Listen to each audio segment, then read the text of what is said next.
มีเพื่อนๆถามว่าปลูกผักชีลาวกี่วันถึงจะได้เก็บกิน อันนี้คือประมาณ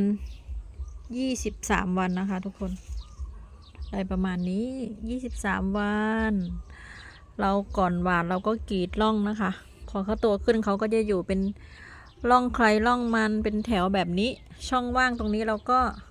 ไว้สำหรับรดน้ำนะคะในกรณีที่เวลาเขาโตขึ้นแล้วถ้าเกิดเรารดน้ำแบบฝักบัวอาแบบนี้นะคะเขาก็จะล้มเอียงแล้วก็เป็นสาเหตุที่ทำให้ผักชีเราใบเหลืองแล้วก็เน่านะคะอันนี้คือไม่เน่าไม่เหลืองเพราะว่าเราไม่ได้รดน้ำแบบเป็นอาบทั้งหมดนะคะเวลารดน้ำเราก็จะรดตามร่องนี้นะคะเขาก็จะไม่ล้ม